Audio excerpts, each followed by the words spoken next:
Tonight we are going to be covering 3 different topics. They were presented 3 years ago. Just as a heads up, an explanation, my original archives got lost, so we're recovering those earlier shows because people, new members are around now that never got to see them but are interested in them. So using my old note, and back then they were kept at a shorter duration for the shows, and that was monitored. So to make it a more full show, we are now expanding that, and I'm combining the topics just to make it fuller. So they may not match at any given time, but we're going to cover them anyway. Tonight's kind of due. So we're doing soul connections, synchronicities, and symbolism tonight. And so, and if you see me, if anyone is outside of Facebook, you see me look off to the side, just turn my phone around. I do monitor the chat in my Facebook name by the same group, the Willows spend. That's where most of the members go because it's easier for them. So if I'm looking over there, that's why. So I'm responding to the comments. Any comments you make anywhere will appear there in that chat though. So that's a good thing. And let me get my glasses because I cannot read without them, and it helps to monitor comments. Hi, Sandy and Mary and Lori. Welcome, you guys. Lots of love. Oh, I thought I saw a different name on there. I was like, oh, hi, Deb. So, yeah, we're going to be combining everything tonight. I was trying to kind of figure, do I want to jump ahead so that they do kind of more flow together and are kind of related? But we always cover such a diversity of topics in here. For anybody who is new to the show, the audience picks a topic for my shows. So it can be pretty much anything and anywhere. So it's a mishmash of topics. Hi, Shannon. Welcome. Hey, Terry, too. Natalie. Hi, love. How are you? And my Chris. I always love seeing when people who don't make it here in quite a while, or rarely because of the time zone differences and all that stuff. It's nice to see you guys. So I hope you enjoy the show. But yeah, so we're gonna cover 3 of them tonight. Why not? Oh, thank you. It actually is very windblown today, and normally it's a little bit more poofy, but it's what it is. I had to go out today and go get the most unpleasant female test that they do to our bodies done today. Enough said on that one. Yeah, I was talking with Katie about it right before we came on, and I'm like, all right, let's get on the air and enough talk about our vaginas here. And, no kiddos today. Wow, that must seem weird, Lori, but a nice break for you. Hi, Kim. So anyway, it's a little flat, but it's whatever, It's casual in here anyway, and very relaxed. I always aim for it to feel more like a group of friends sitting down in someone's living room and over coffee or whatever beverage of choice you might want. And yeah, so we just roll with it. It's all good. Ronnie, hi, sweets. I've got a couple of days ago too. Yeah. My former doctor was not great at keeping up with my preventive care stuff. And I'll go to what they want for preventive care. I'm down with that. And, just to be sure and things. But the last discussion that was had was, oh, you got 5 years. Don't worry about it. And everything's been fine. But I actually think it was more like 7 years. They didn't tell me. So I don't know. I know, Shannon. It was just like, So my new doctor is trying to catch up on all of the past preventive stuff that was well overdue. So I had to get my first mammogram, and everyone's telling me, oh, I had mine at age 40. I had mine at 45. I'm 50. So he told me I could wait till I was 50. So I just went through the first one, late fall, I think it was. And it was terrible. Everybody described it correctly as having your boobs smashed between a couple bricks. I didn't appreciate that a whole lot either. So I would be good to not go through that ever again. And today they're like, well, we can go ahead and schedule next year's. Super. Let's do it. Yeah. but it's over quick. And for those who hadn't been made aware, we talked about it, I think, in the book group, but not in the show group. I don't know. The bone marrow biopsy I had got done came back negative for any blood cancer stuff, which is what their primary concern was. So they're just going to monitor me for the next year just to make sure I'm good, and that's it. You're lost, Shannon says. Like I said, my prime care, he's ordering. Oh, now you're caught up. Okay, so see if I can re-explain it. Hey, Tanya. Yeah, I wasn't worried that it was something serious. I got told not to worry about that by my guides and such, so I wasn't worried about something like hardcore like that. So it was more just kind of because cancer runs so high on my mom's side of the family. I'd rather, and that's been the cause of some of their deaths, is that they never received preventive care to catch it early, to take care of it when it's no big deal to fix it. So I am big on getting preventive care done just to be sure nothing's wrong. Because it was a case where I think if they found out something big and bad and it was kind of like in the thick of it or nothing to be done, I would just opt out rather than die slowly and painfully. But it's a personal choice. Hey, Marianne. In there, Sandy Griffin as well. And a huge, massive happy birthday to Miss Sandy Griffin today. She is a valued member of the group and helps out with everything. So she definitely gets recognized for that. Yeah, no, I am not a huge fan either. And they all know that I do my own stuff with that too, Shannon. So, in fact, one of the woman who had done, I think she's a nurse practitioner maybe, who did the test today, the pap smear, she saw one of my necklaces and she's like, oh, a chakra pendant. That's neat. That's really pretty. And so I had to educate her on the stone that it is set in. But at least she knew what that was. So I was like, all right.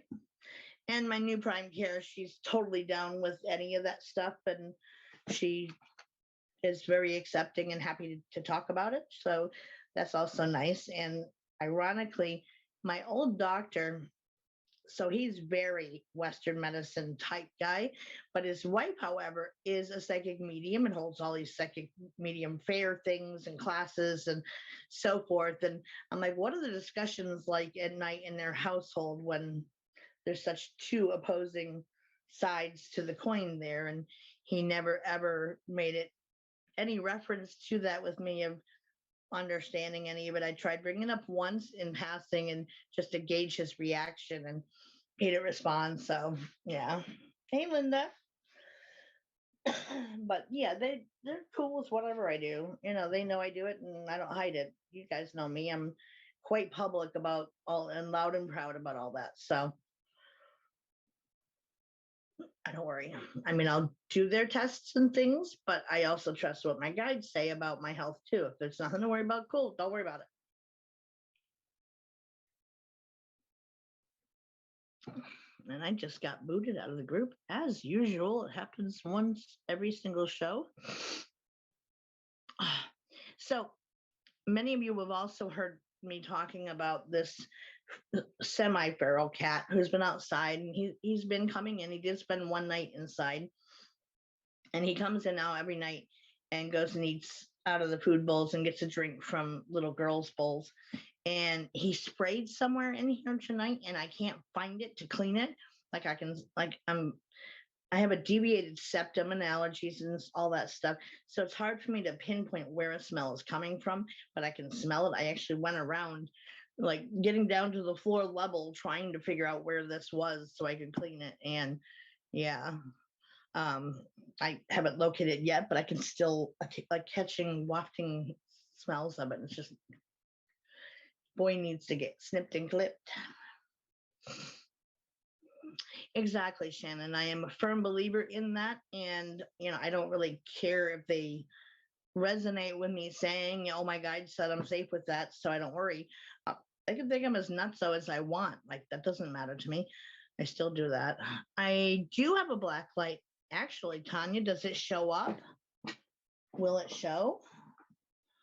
Like I caught him going to do it in my bathroom and I yelled at him and, scared him. And he looked at me like I threw something at him, which I didn't, but he's skitsy. So, I stopped that process, but I don't know where in my room he did it, but yeah. So yeah, I do, and that's my regular flashlight. I do have, it's in the urine will show. I did not know that, Tanya. Thank you. Well, hell spells, that'll make it easier to find because, yeah, I got that here. Huh. Oh, it does cool things to the tennis balls on the feet of my table.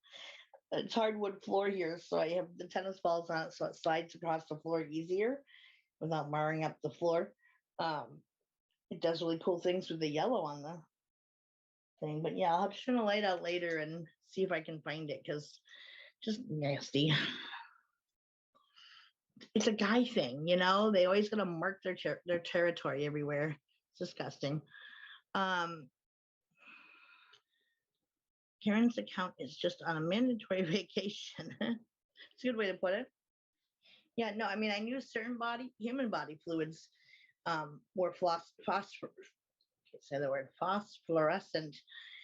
with a black light, but I didn't know that applied to animals as well. So yeah, he's not super old, Lori. I mean, I'm not completely sure of his age because he won't, I don't think he trusts me enough to look at his teeth, but body build wise, I don't think he's super old. But getting him fixed would obviously cut down on it. Thank you, Shannon. I appreciate that. Karen is in trouble again.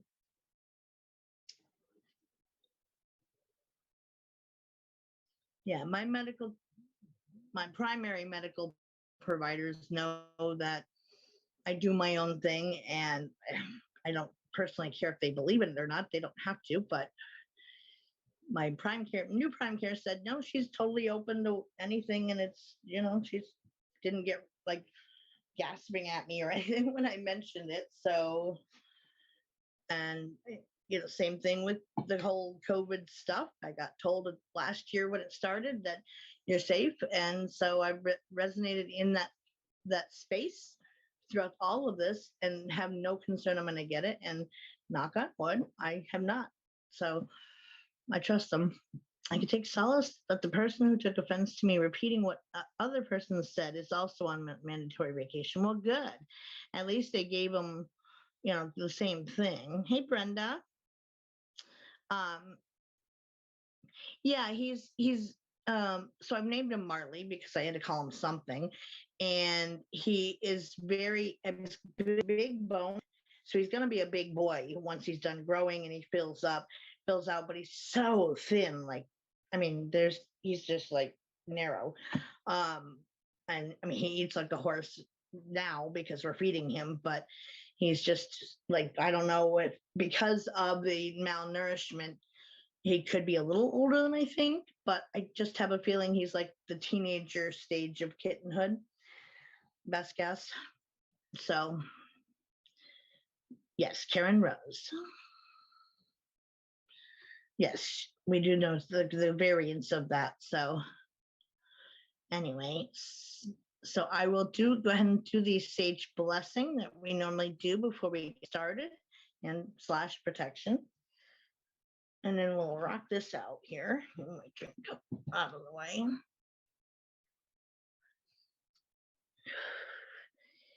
I would not at all be surprised if they all need worming, Marianne, because they've been, they're feral and most of them have been not socialized, but I think he and his sister had at least some exposure to people. And I think I know who and who had moved out and left him behind. Yeah, he's more friendly than his sister is, but he's still very jumpy and doesn't want to be picked up and that sort of thing. And he gets a little nervous when he's in and his family is outside still. And so he'll just start yowling. And I think he wants out. I go open the window to let him out. And he just stands there looking at me like, no. I know he's beautiful. Yeah, I donate and send supplies for the kitties. Absolutely, Karen. I would love that. So Brenda, we have it's a group of, I believe there's 5 of them, feral and semi-feral cats who are from, like, my town has a lot of them, which is shocking because it's a really small town. I do know that there is at least 2 surviving siblings from a litter from last year that live on the other side of my neighbor's garage, maybe under it. I always see them come out that side anyway, and we'll go up on the neighbor's porch. They said at one point they were feeding them, but is it regular? I don't know. And the others, so there's 2 beautiful orange tabbies that are marked more like Bengals, except they're orange tabbies. So one is definitely kitten, and then one is like almost adult. Then neither have any socialization at all, and the other 3. So there are Marley, and I'm guessing his sister. They are marked exactly the same, and then they're about the same age. And then there's a little bitty kitten with them, which I don't know if it's theirs or they picked it up along the way. But it's also a tiger kitten as well. I've just been giving them. I mean, they're already getting 2 different kinds of dry food, Karen, because I feed them supper time meal, and then my upstairs neighbor has been covering breakfast for them. And I did try to kind of get us coordinated, and he knows best and isn't super cooperative with me on that. So I know, me too. And so I'm going to be researching if there's any local groups in the area that help get them spayed and neutered and stuff without costing an arm and a leg, because I definitely am a firm believer in doing that for animals so we don't keep the population growing. So, yeah, I would be willing to take Marley in and take care of him as my own. And his sister is just doesn't have the socialization. She's come in very briefly, but then immediately went right back out. He's learned the value of the warmth in here compared to outside. And again, he'll go to her food dishes and pig out. And, it's hard to have the water out there too because of it freezes. So he definitely fills up in here. So what I get for little girl Karen, which is what I give them, is like 9 Lives or Friskies. It's the indoor cat formula because that's what she is, and the urinary tract health. He said I've been giving him Kitten Chow, but I don't know if that's the actual brand or that's what he's calling it. But that's what I've been giving him. And they don't care because they're so damn hungry. They'll eat anything that you put out there. But yeah, definitely like the canned food. He comes in, and if there's any, he does a better job cleaning her canned cat food bowl than Jake used to do. It looks like it got washed when it was done. I was shocked when I first saw that. I was like, you didn't even leave like anything stuck on the side of the bowl there, guy. But it's good for them. They need any extra calories they can get at this point until they get filled out more. Hey, Miss Stacy, how are you, beautiful? So anyway, he's got kitty condos out there. He won't work with me on putting out the heating pad that I have that I wanted to put on for them to sleep on to help the several nights we've had now well below 0. He won't work with me on getting that hooked up and set up out there, but he has built several little kitty condos out there to at least keep them in an enclosed space and covered, which is better than nothing. But I've been really worried though, those super cold nights where it's 20 below 0 out, and I do a head count. And every time I go out there, just to make sure nothing's happened to any of them. So yeah, I mainly 9 Lives indoor cat formula is what I give them, and they don't care. It's still going to meet their basic nutritional needs, and help with urinary tract health is always good.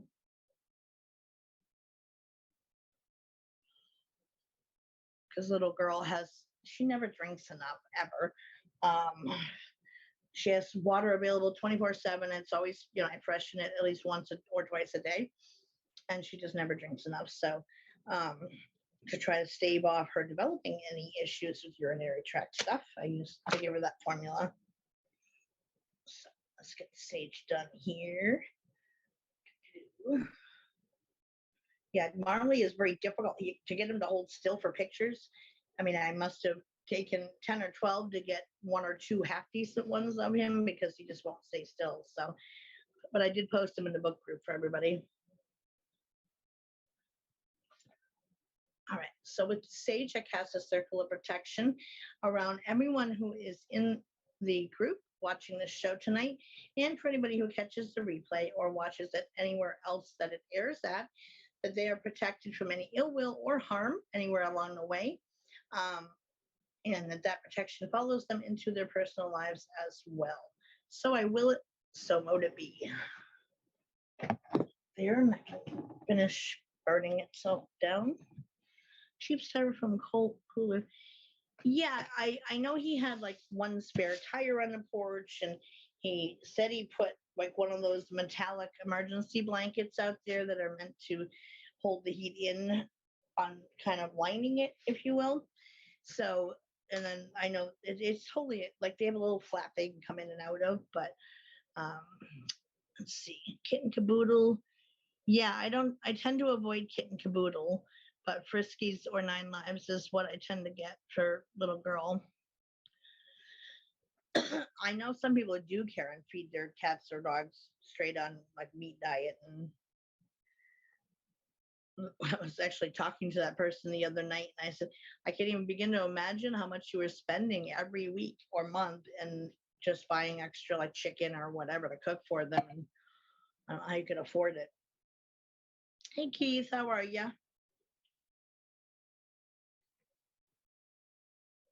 You know, there are kids. Yeah, little girl is so not a table food type of cat.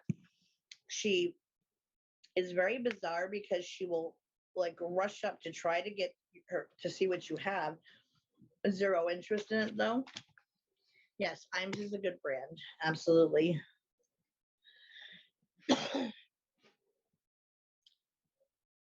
Take to a horse spine. Yeah, I mean, we kind of had talked about it between my neighbor and I, and possibly trying to capture some of the ones that are more feral in order to at least get them fixed. And that, you know, who could take which one, that sort of thing. I guess his mom was interested in one as well. I think she might have been eyeballing Marley, and so as long as he has a good home, I don't care, you know. Savannah isn't a domestic cat. She's considered exotic, and that's the diet I got stuck with. Oh yeah, Savannah's cats are, yeah, definitely. They're beautiful though. Yeah, I always buy Friskies canned food 99.9% of the time if it's available. They are wiped out of that stuff in our Walmart, like for real. Even the cheap store brand of canned cat food, whatever, the shelves were just empty. I found 3 cans that of like regular shredded stuff, and they were like the flavors that no other cat will eat, like the fish flavored ones or whatever, and that was it. They were out of everything. I just was like, and then there happened to come a lady in the aisle, and she's like, I don't know what's up with this Walmart, the one we have in our town, which is probably about an hour away from that store. She's like, we're not out of all this stuff. I don't get it. I said, I don't know. So I switched to Iams. My baby's hair has gotten really soft. Nice. We have a Great Dane, so I get, oh, I love Great Danes. Oh yeah, no, there are children, you know, there are those that treat them just as animals and don't really care, but they have souls as well as we do, and they are sentient beings, and yeah, they're your babies. Order Salem's food from Chewy. Yeah, that's where Bonnie gets a lot of like the food for her cats and dogs. It is, Lori, but like I think it's just kind of like whatever. And I know New York State, our county is the highest, well, the county I moved from, excuse me, has the highest increase rate for COVID in New York State. And kind of said, whoa, But people are dumb and they go climbing on top of each other all over in public again, and got kind of stupid about stuff. And I kind of said like said this is going to happen if people aren't playing it smart, to at least stay away from, not clustered up. And everybody did it, and now school's back in full swing and stuff too. And so, but I still am not concerned. I'm gonna get it. Hi, Doreen. That's what my sister does, Shannon, as well. She gets chicken and she makes mad rice and things. No, they are. There are kids, Kim. Garlic tabs help her first shine. Nice.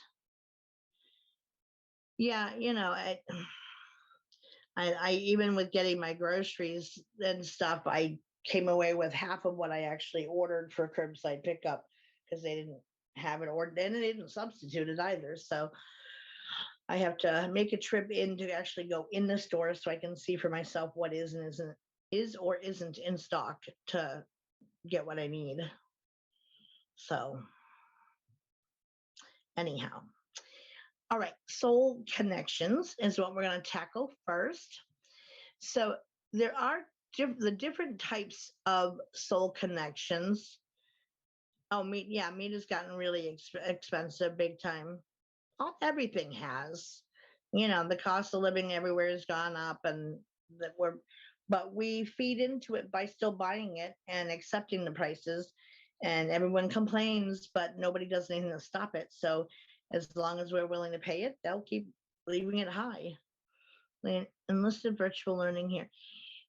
Yeah, we started out the school year with that option, Brenda, where people were going like half days, and they switched groups of children depending on, I think, grades or whatever age maybe.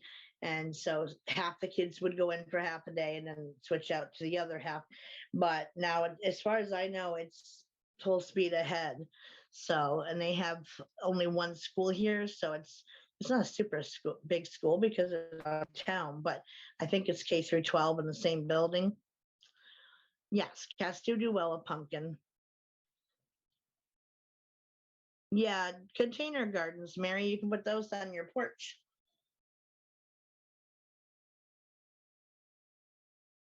You could grow carrots and potatoes that way, or beans, tomatoes, because the vines they grow upward, not outward.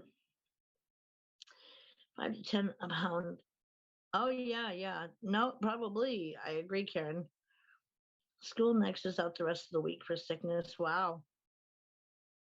It could be Shannon with the beta carotenes. Yeah. No, last year they definitely did remote learning for everybody here, and then this year it's like business as usual. And I mean, even the normal illness is always worse than an increase once kids go back to school because the hygiene practices are really not there, and everyone's sitting on top of each other. And the idea of keeping a mask on a child all day long without removing it at all is not a high realistic expectation there. I don't know. I kind of just said this is going to happen, and it has, because people just got acting stupid once the weather warmed up, and here we are. Get a grow light, Karen. Those work.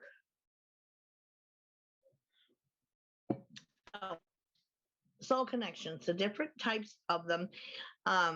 And these, we've talked a lot about that in here with soul family and so forth. And that the statement "so above, so below" is really quite accurate, in that the same types of relationships we have amongst each other here also reside on the other side, except that if a soul didn't come back in reincarnation form, they still, they're still there, and we connect to others from other lifetimes who are still there with us in that space.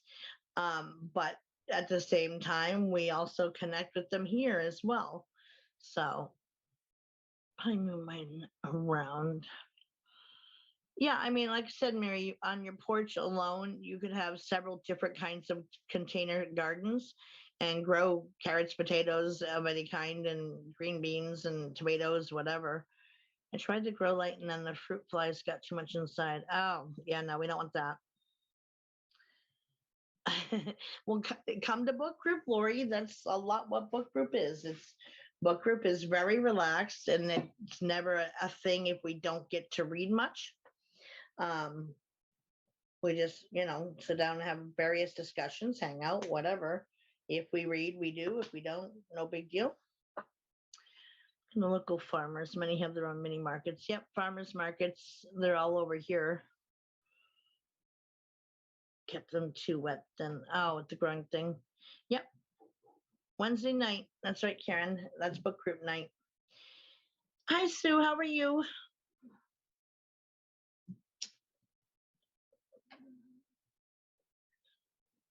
Go get them, Karen. All right. So the different kinds of soul connections. First, we have soulmates. And it's not always a romantic bond between soulmates. It can be, a tight sister bond, best friends. It's any kind of relationship, but it's you have a strong connection to them with your soul. I'm cutting out a lot, Ronnie. Try going out and coming back in, love. And if that doesn't work, you can go either to the Soma Fusion website or to their Facebook page, or we are also live on YouTube as well under the Soma Fusion channel. Cora's here too. Hi, Cora. So yeah, try that as far as getting into the group again and reopening that. And if it still cuts out a lot, go back out and yep. Katie just posted the YouTube link, so that can help just go right to it. And then if you subscribe and turn on your notifications there, then you'll get notified. And I always save the most recent show to my YouTube channel as well, which is just Donna Gorton. But there is a folder in my YouTube channel labeled Willows Bend. And so any shows that I've done with Katie are saved in there as well. So soulmates don't have to always be a romantic interest or a past life partner, spouse, whatever. Sometimes it's just someone you really resonate with and you love dearly, and you have a strong connection to your soul. And so that's what a soulmate is. So you can oftentimes plan lifetimes to happen where you will cross paths at some point in that life together, and find each other again. And we've talked about too, like, when you meet them because your soul recognizes their soul. So it's really, you meet them, you walk away after talking to them for 5 or 10 minutes, and you feel like you just met your best friend. And you try to apply logic to it of, I just love that person. Their energy is so great. I'm just so happy right now. And I feel like I've known them forever. But you have, that's the key part. You have known them forever and, untold lifetimes together, but your soul recognizes that. But by the same token, you meet people that you just are instantaneously uncomfortable with. They've never said or done anything against you or to you, but you're automatically uncomfortable with them. And so you back out away from them to keep the personal space between you. Same idea, just in reverse. So, oh, cool. Thank you, Shannon. Yeah, no, me too, Karen. And it's, sometimes depending, I mean, because when we come back in reincarnation, we are still with the goal of gaining lessons to learn along the way. And so sometimes they'll come into your life for part of the time and leave again, or vibrate away from you in a different direction on this plane. And you're left scratching your head saying, what happened? I don't understand. We were so close. And it's like when that happens and where the cord gets cut in this lifetime without any understanding there, it's kind of like the universe making sure you're not going to refix that relationship because it's not meant to be. The mission was accomplished. You learned what you needed to from them, or vice versa. And then you go on your way. But it doesn't mean you're still losing the connection you have from the other side. And soulmates can also still pursue a lifetime without you in it in certain circumstances, depending on what they need to learn. Sometimes there's lessons separate from your life so they're not every consecutive life is going to happen together, but it's, it oftentimes you do choose to always meet that. And I've met several people through the group and stuff and connected to them. And I have the ability to see past lives that I share with people. And I think the most number I counted with one person was 9, and then it started getting kind of dark and harder to see. So, or the topic got changed and we got onto a discussion that took us away from seeing. But yeah, um, having a soulmate is wonderful, says Sue. Having a soulmate does not mean that there won't be any difficulties attached to the relationship. I thought that my husband and I are soulmates. I thought our relationship uh, was unbreakable until I found out he was cheating on me. Now we are reworking our relationship out. We've been married for 10 years. Communication is the key, though. And he never communicated, just kept piling up problems and never told me. Right. And there, again, you're going to occupy different roles with each other in each lifetime. It's not because there is no learning if you're constantly just repeating the exact same thing lifetime to lifetime. So there are different relationships, different genders, three different bonds, but the connection you have of knowing each other from other lifetimes, that doesn't change. So that is a soulmate. And again, it's not always a partner or a spouse from another lifetime. I mean, and many of those who I've seen who I know as sisters through the group, sometimes it was a parent-child thing. Sometimes it was best friends and not a blood relationship. So it varies. Heather hunts me like good. Yeah, I could have probably pushed to see if there were more, Shannon. And like I said, it was one of those things where sometimes the discussion takes a turn away from viewing and discussing what I've seen, and the topic kind of gets shifted. So I disconnected at that point. But 9 was as far back as I went with that person. I'm sure there probably were more. I used to stop at 3 as just like a gold standard, kind of like, okay, so we know there's a connection there, 3 is enough. And at one point it was kind of like, well, let's see just how many back we can go. And we got up to 9 before the topic got changed. Um, so another type of connection you can have is soul family. And this is like equivalent to your birth family here on this plane on Earth. And sometimes you can be a relative, but just as often you may not be. And again, you find each other in each lifetime, and sparks fly when you meet someone from your soul family. Like you just that there's that knowing, and you vibrate and resonate towards that person, and you just feel like you've been connected forever because you have trust that connection thing. And so for me, 99% of the time when I meet someone I know I have that with, there comes, oh, excuse me, sorry, I'm like half hiccuping here. There comes the knowing of what the last connection was. So I don't know, it's eeny, meeny, miny, mo of you guys in chat who I've done this with. So for us, let's pick on Tanya Sargisian. She's given me permission before to talk about this publicly. She was a sister in another lifetime. And, I knew that going into it. And then I saw the lifetime that bore that out, that was the relationship. But it varies. And what gender you can be varies. And, it's whatever you're going to stand and learn the most lessons from. And again, the universe is about balance. So you're not going to always repeat the same patterns over and over and over again because there's no learning in that. But you do tend to arrange on the other side in your soul contract that you will cross paths at a certain point in this lifetime that you're coming into in order to reconnect. So, only gone that far is super smart, just saying. Oh, thank you. And so I do get that knowing usually ahead of time. And sometimes they find me and it's not me finding them. And then once they kind of express it, they sense that, then I'll pay attention closer and look, and I'll be like, oh yeah, there it is. It is. You're right. It is there. Ramada's teachings on this are awesome. Cool.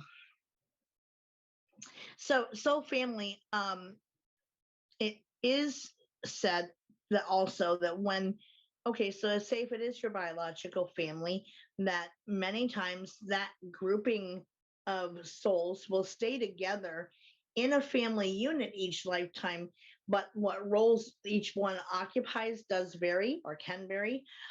So, in one lifetime, I might be the mother, but the next lifetime, I could be the kid brother, because it's usually working on something that is a multi lifetime pattern.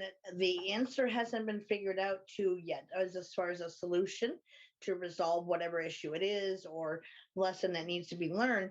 So it's like, okay, so in that last life we just had, it really didn't work and it was bad. So next time around, let's try it this way. Sorry, my palm scar thing is itching like mad. Put some cream on, see if that helps. Maybe it means money is coming. Nice.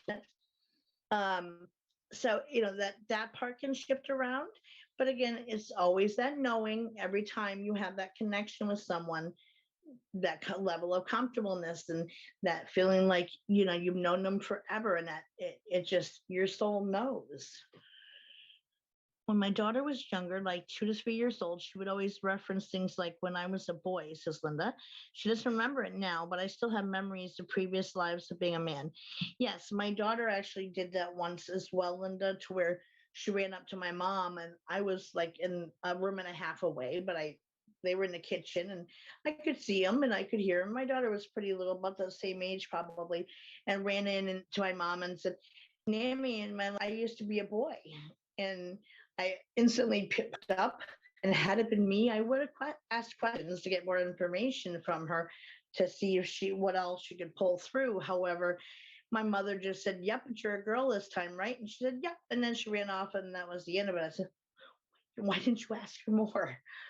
So yeah, that's what he said. Yeah, no, I just kept scratching them like I want to mess up that scar there or something. So children are still wide open most of the time, but at that age, and it's only through experiencing society that they get the negative reinforcement. You're imagining it, and you dreamt that it's a nightmare. Whatever, their gifts for seeing and having that the memories that seep through from that last life, it gets shut down over and over and over again until they start to believe it and they stop talking about it, and then they come more firmly into this lifetime. And we talked, I don't remember if it was book group or in here, might have been in book group, where sometimes, like when the soul connects into with the baby when you're pregnant in utero, that sometimes the soul doesn't fully engage into the body of the infant in utero, and that sometimes in certain circumstances they know something is wrong with the body and you'll end up miscarrying. Sometimes they're just changing their minds of, you know what, I don't really want to come back now after all. So that can happen. But a baby can be born technically without the soul fully engaged into the physical form, but they hover in its energy field. And I think that when that happens, that's where you get those children who carry still the past lifetimes memories, because for the rest of us, we know it when we're born, I believe. Anybody who's ever looked into the eyes of a newborn baby, they get the answers to the universe in their eyes, but the muscular structure for speech hasn't developed and grown yet. They got to relearn the language and so forth. So they're not capable of telling us the answers to the universe, but they're there. So as they grow, there's so much incoming stimulation and learning happening from this physical plane now, that those memories get pushed further and further back. Everybody, I say this all the time, everybody, we all have access to those memories. You don't got to go to a special seer to access them. You don't got to have certain spells or prayers to access them. They are all contained within ourselves. We can access them. It's just a matter of trying. And if it doesn't work the first time, don't give up. Sometimes it takes a little longer to open that door up again, but they're within you. They are your memories, and maybe not of this physical form you're in this time around, but it's still your soul, one way or the other. That doesn't change. So your soul contains the memories. So yes, we can access them now. I'm not some like special thing that I can do it over anyone else. Yes, it came to me easier as part of my gifts, but yes, we're all capable. The soul enters spirit enters body through the baby's first breath. Hi, Stephanie. Well, what I'm saying is not always. Sometimes they can hover near energetically, and that allows for that. And sometimes it is in utero that the soul will enter or change their mind about entering and not go in and return to the other side. And that's typically when you might lose the baby, or they know something is wrong with the physical form, and to a degree where it would be really bad to carry to term. They'd be so disabled and have so many issues that it's better to, whether genetics didn't mix with the DNA of each parent, whatever it is, so they can choose not to come in. Blood memory too. Yes, absolutely. So it's different for each soul being when they choose to enter in through an infant, but it can be at fetus stage. It can be after the child's born. I mean, there's no steadfast rule with it. Yes, the soul has time to decide. Absolutely. So it doesn't, and that's actually very common, Stephanie, that I talked to actually somebody about a week ago. We were on that topic, and they said, "Yeah, I always thought it was when they took their first breath." I said, "No, not always. It can happen at any time from really after conception has happened and the fetus starts to form into a physical being. It can happen from that point anytime until after birth." So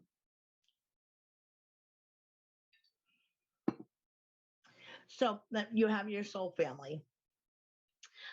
You feel like an instant kinship with these people, or if it's past partners, there's instant attraction you might feel if it's a past life spouse, and you can't wrap your head around why it's that is there when it may be a business relationship you have here and now. It could be a strictly platonic relationship, or it just is not something you would normally pursue with that person. You feel that connection there, and you are attracted to them and desire them or drawn to them, but there's no logical reason why. You have never had any interactions in that way that would lead to a interpersonal relationship happening or dating, whatever, but that spark still flies and that vibration is still there. So the will of parents affect incarnation as well. Yes. So there's a lot of things that go into that whole process. We talked about a bunch of them in the teachings of Michael, and that was a group of soul being teachers who came in specifically to teach about the process of reincarnation. And it will get recovered again, because I know that was also one that got lost with the original archives. So we will get to that one. But yes, that was a very interesting show.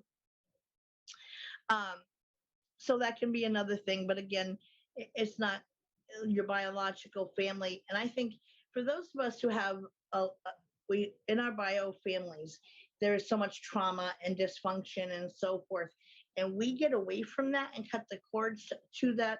I think that whatever lesson we connected and came into that for was accomplished, and once that's accomplished, you no longer are going to necessarily maintain those bonds because of the unhealthy nature of it, whatever, the toxicity, you call it whatever you wish in your situation. But, you end up moving on and create your own family or find a soul family.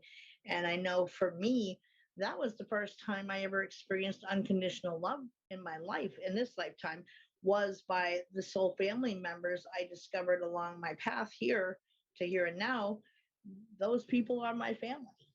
Unequivocally, hands down, no discussion needed or verified or validated. Both sides know it's there. So it is what it is, and I accept it. The will, Karen says, life is gorgeous after getting away from toxic. It is actually gorgeous after separating those bonds. And I do think that those cases are like you got done fixed, learning whatever lessons there were to learn from the situation of that specific grouping. As so like if in this lifetime I was so and so's daughter and so's sister, and in another lifetime I may have been one of the parents. And so in this formation of how it was in this lifetime, the lessons I came in to learn from this arrangement is met. And so I'm not, I don't worry about, oh, what's my family going to think if I come out of this, or I say this. There's no concern. Like, the ties are cut and I'm okay with it. It becomes profound Lori says, how ironic. That's exactly what took me away for a few minutes. Yeah.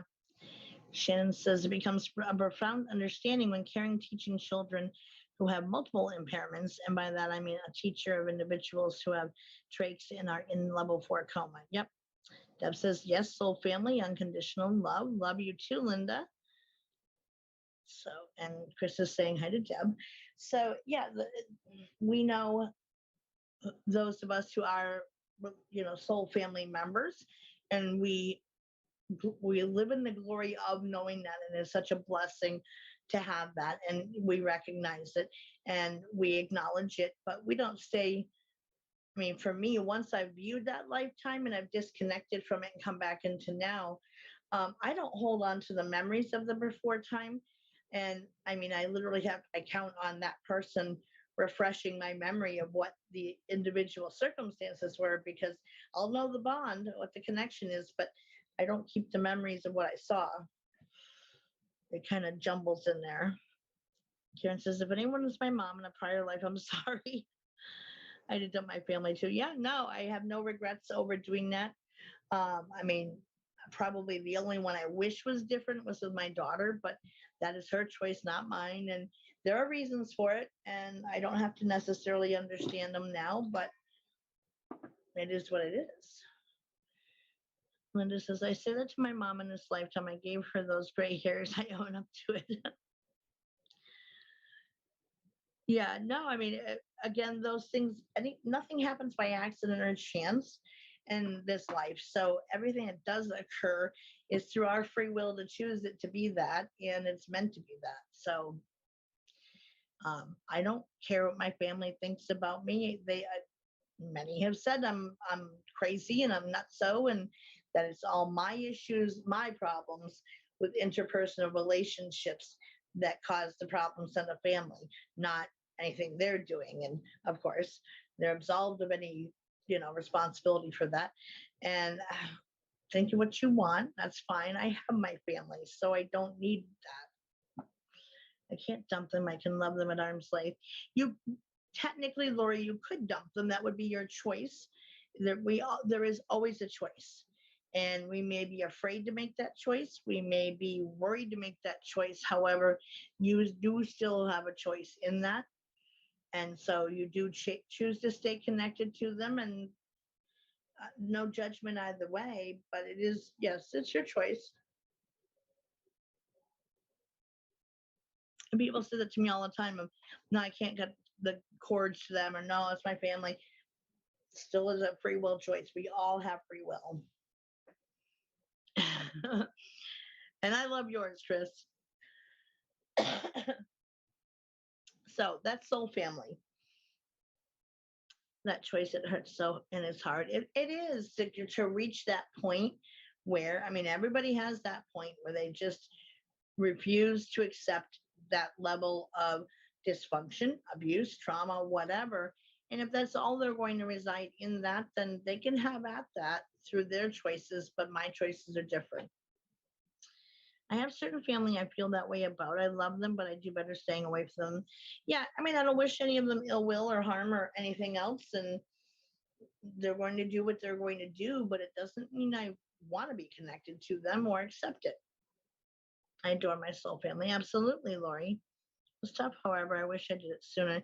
Yeah, I mean, listen, I made a deathbed promise to my mother to play nice with my aunt, who I had a lifetime of a turbulent relationship with. Couldn't trust her any further than I could spit, which isn't too far. And, my mother made me promise her that I would do my best to make it work. And I'm like, oh, yeah, of all the things to ask of me, don't ask that of me. But she woggled a promise out of me for it. So I did try, but it ended up being the same as it always was, till I finally said, I'm sorry, but I tried, but you also know how your sister is, and I am opting out of that promise at this point. I did my best to meet it for many years, but no more.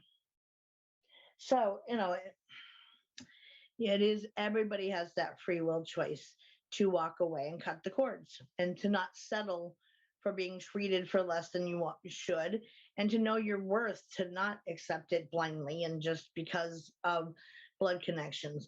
There's this, everyone, my mother was firm in always saying that saying, a blood's thicker than water, blood is thicker than water. That's not even the whole saying.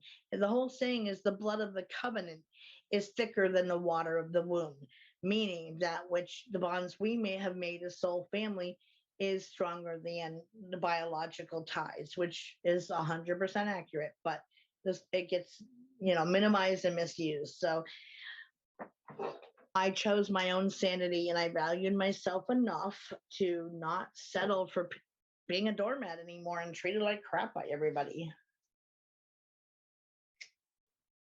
I never would have been here doing this show by now or had the confidence to do it if I hadn't gotten away from them and healed from it. I would be up to doing this and maintaining my energy and being a teacher to you guys and helping guide your paths and all that stuff. No way. And I don't regret that at all. Okay, can spit fast. So I can spit fast, just not far.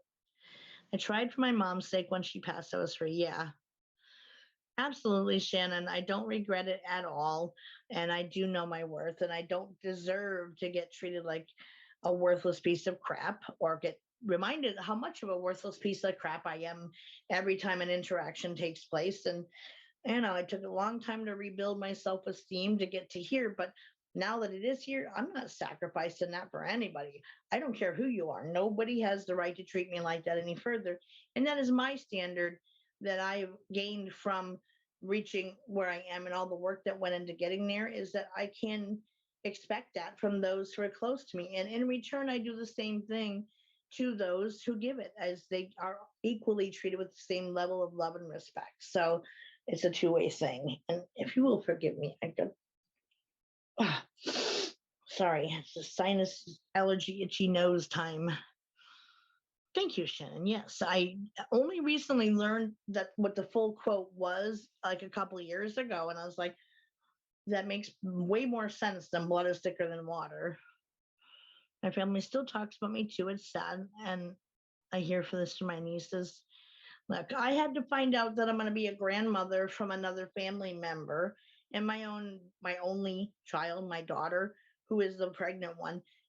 When I said what a sadness it is that you wouldn't tell me yourself, I got told to mind my own business. I mean, that's really harsh to hear. And yes, it's sad that I'm not going to be involved in the baby's life, but she has her choices to make, and I won't settle for how she treats me because of her issues. That's her choice. And it's my choice to insist on being treated better. So, there are hurtful things everybody does to people for different reasons, whether it's mental health issues or their view on things. They see the world through a different lens, whatever it is. But everybody deserves to be treated with the basic level of trust and respect. Where it goes up or down from there is an individual choice. But that base level, that should be given to all of humanity. The world would be a better place, wouldn't it? Thank you, Sandy. And Ronnie, yes, yeah, no, it's important. Oh, and my brother always tries to guilt trip me about once a month or so. And everybody else in my family has mental health issues except me. I've been cleared by a psychiatrist that I don't, and I'm good. But everyone else has a diagnosis, and that gives them a different lens that they view the world from. And I can't impact that, can't control it, can't change it. Universal law, you guys hear me preach that one too, that you can't control what anyone else says, thinks, or does. So by that token, I can only control those things from me, and I choose not to deal with it. So good night, Shannon. Thanks for popping in, lady. Hi, Yvonne. Welcome. No need to apologize, Marianne. I mean, it is as it is, and it's for a reason. And I can honestly say that there were definite lessons in me having her and raising her. I'm a completely different person for having done so. So I can't be mad to that degree. They need counseling. I just need counseling because of their actions. Yeah, right. So, it's a standard you have to set to love yourself enough to not settle for being treated less than you should. So that soul family and true soul family provides a high level of love, compassion, and support more so than a normal family physical plane of existence bonds can create. Soul family bonds go way deeper than that, and they are felt at your core, and you know it when you see them and you encounter them. Trust it as what it is. Now that you know what they're called, well, when you encounter it on your own, well, you know that person's a soul family member. So another form of soul connections is a soul group.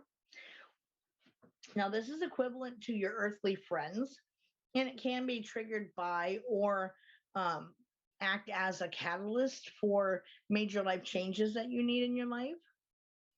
Yes, I am still a grandmother, and I could pursue it through court, family court, but I'm not going to put a baby in the middle of that. So it will be what it's meant to be. So soul groups come in and they are there for specific reasons, usually as a like by either encountering or they act as a catalyst for major life changes in your life. They are also working on some type of soul assignments, and they help you achieve like a spiritual objective for yourself. It's a mission given, like I mentioned a few minutes ago, that those some people will come on your path just for a brief time to teach you something or for you to learn something from them, and then the cord gets cut, and it's not repairable because it's not meant to stay in that form forevermore. And you may be left like floored by the ending of it, but there really is no way back to it once that's happened. It's like a disastrous ending. The relationship will occur where you just can't fix that. Too much gets said or done, whatever it is, there is no repairing that. So, and I believe like that's the universe's way of making sure that they're done with their mission and they go on their way and you go on yours, having gained whatever you gained or taught whatever you taught. And that mission is done and onward and outward. So it's kind of assures that there is no staying with that person because it's not to be that. So they can enter your life again to either teach you something or vice versa, but they're once that's done, they're gone for, by whatever means it happens, they're gone. So the next type of soul connection is twin flames. And this is like a really special soulmate connection. So your soul chooses a female or male like physical form as expressions of itself that and it perfectly and in a balanced way complements each other. So it's like two sides of the same coin, like two people having the same soul that gets put back together and equals one. And you can spend your whole life looking for them, but it's rare to find them and have it connect and work. So think Butchercon, right? Exactly. That's weird. It's showing me like all of you are watching. Very strange. So it's kind of like oftentimes they're like a mirror image of yourself. So while you're this way, the opposite side of you is them. And yes, together, you are part of the same soul, but you're having two separate existences because there's different life lessons that can be learned, and the soul is expansive enough to do that. One fragment's here, one fragment is there. So it's again not always meant to have that reconnection in this lifetime, but you can meet the person, but it's a very difficult relationship. It's very tumultuous and there's a ton of fighting because you come across as polar opposites because you really kind of are mirror images of each other. And so one calls the other out on their crap and the other calls the other out on their crap. So it's a lot of to work through to get to a good place. It can happen where you can get to a good place, but not many couples survive it to get to that point. How does it reflect on people, asked Linda, who are born female but want to be male and vice versa? Um, as far as the twin flame thing, I mean, it's not so much the physical form that matters with twin flames. It's just that we tend to choose one form or another to be born into because of the lessons that come from living a lifetime as that gender. And again, the universe is all about balance, always, at all times. And so if things, if you live in most souls, to be honest, have a preference of which gender they prefer. Like in the majority of my lifetimes I've ever seen, I've always been a woman. There's only a couple I've seen where I was a man. Um, but you do eventually have to have that opposite gender to balance things out, to know what it's like from a male perspective. So that part of it doesn't really come into play because, again, it's still your soul that is living the two separate lives. So it would just be how that relationship may be perceived as, but it doesn't have anything to do really with the physical form of it. Yeah, she's talking about transgender, Mary. I watched a friend cut off her toxic family sister. That was so hard for her. She watched me go through the process, which helped her to do it, says Karen. Yeah, no, it does. We support each other through that because we know what that's like. So, but yeah, the physical form doesn't really matter as much as the fact that it's two parts of your soul that are separate expressions of itself. So, and one might be feminine and the other male, but if you happen to be transgendered, where for whatever reason you just feel like you're in the wrong form that you were aiming for, when you came into to occupy a body, then it's going to be, the relationship is still going to be, the dynamics of it are still the same because it's still your soul, and your soul isn't one gender or the other. It's more genderless, but we do tend to have a preference of what form we prefer. But yeah, eventually we all have, if those of us are all women, are going to have a lifetime or two as a man just to know what that other side of it's like. Life is so much more than my genitals. It absolutely is. You get the best parts of both worlds I'm in, right? So twin flames can act as a guide or a ballast, and you have like immediate reaction of recognizing each other because it's you. You know what I mean? Like it's the same soul. So it's that knowing when you do encounter them and meet them, right off the bat, like, oh, there you are.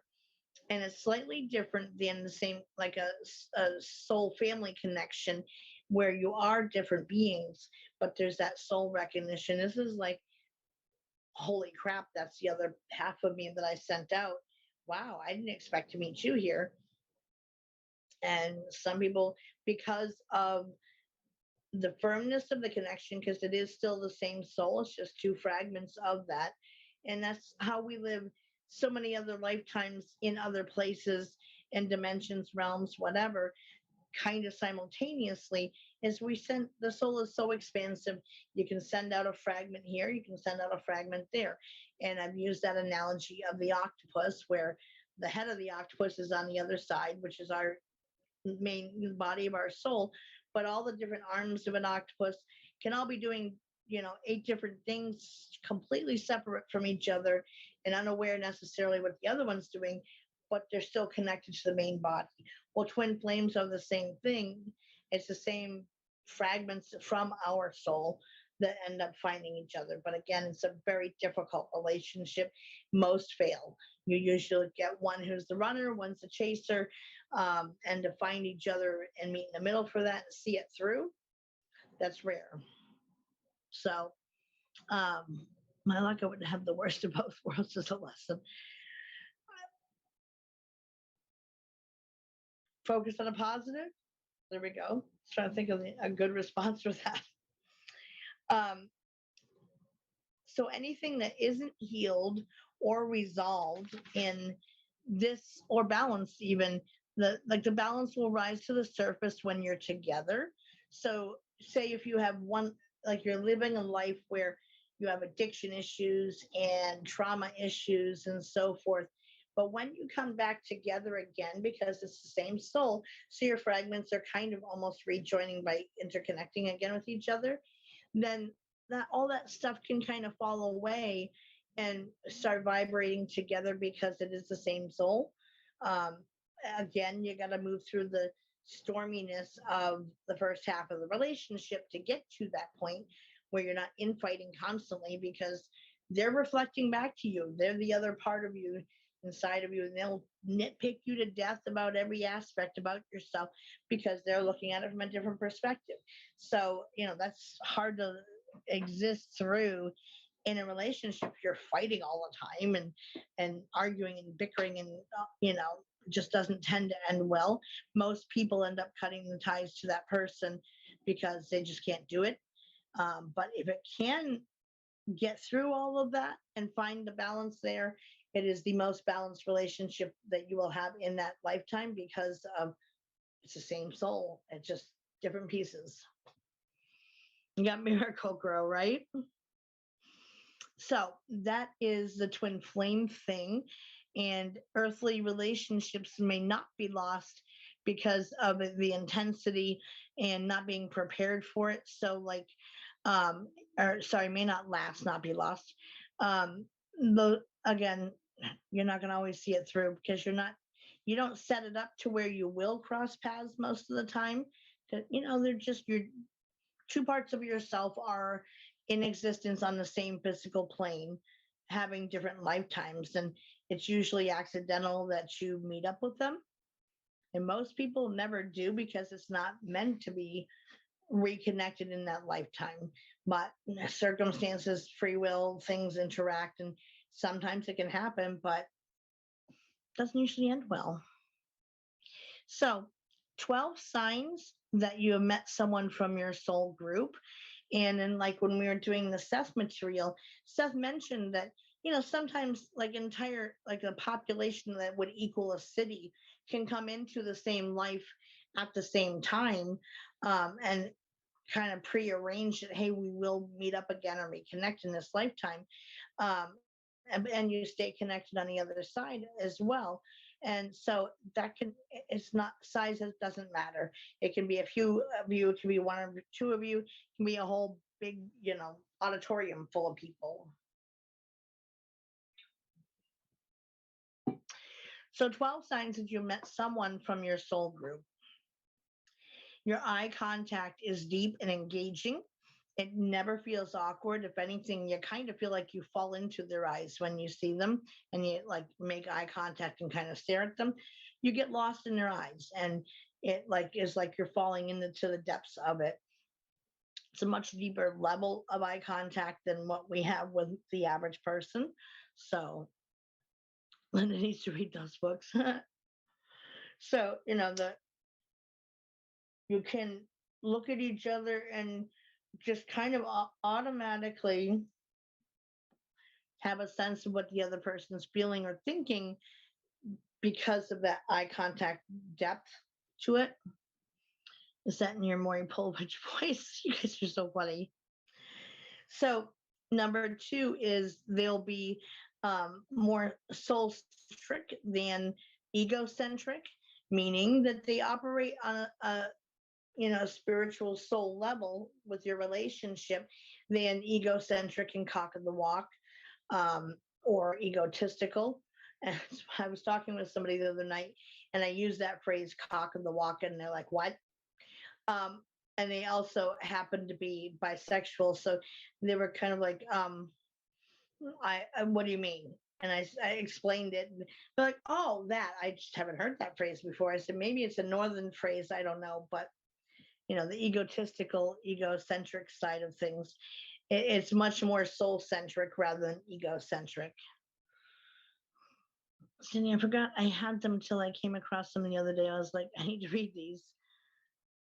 And Chris is out of sync with the video. I hate when that happens. I hate watching videos that are out of sync with that. So the third sign is that you're magnetically drawn to them. You are immediately drawn to their energy and to them. And again, like you just feel better by being around them and spending time with them. Doesn't have to even be in person, but so for example, I'll use this because most of you know of it anyway. Bonnie and my connection is that because when we, no matter how bad of a headspace we are in, once we have a full conversation with each other, we both walk away feeling higher energy and more happiness and joy and just overall healed and in a better mood. So it's very healing when we have that kind of a connection. Even if we're discussing like anything negative in our lives and all that stuff, you still walk away feeling better for having made the connection. That is someone from your soul group that you connected to. And I knew that about, I found her. Um, and she was kind of sketchy about it initially, her ideals of reincarnation. And until I did the past life viewing with her, and then she went on to dream about it that night to see from her perspective in that lifetime, but also what happened at the end of her life, which I died first and long before she did in that life. And so I wasn't there at her ending. But she saw what happened to her in that, at the end of that life. And that kind of convinced her, like, okay, there's something to this. And from there on, she resonated with me on um, seeing what I see and all the different lifetimes I've identified for us. But, we feel better after having connected. Katie says, Soma Fusion is a very strong supporter of the LGBTQA plus community and the persons of disability. Yes, love is love, absolutely. And if it was against any of those things, I would not be a member of Soma Fusion. So,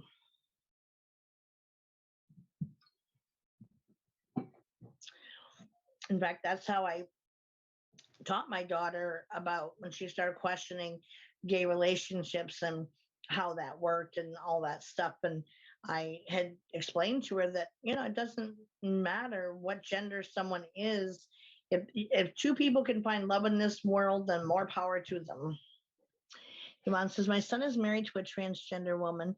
Yeah, my cousin actually threw his mother into a tailspin, who is a born again Christian, and she made it quite known what she thought of the relationship, but she didn't want to lose her son out of her life, so she played nice with her.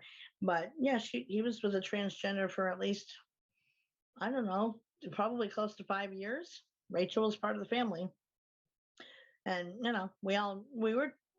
we were made aware of it in the beginning of meeting them, just in the veil of transparency. But if I hadn't been told, I wouldn't have known. So I didn't care one way or the other.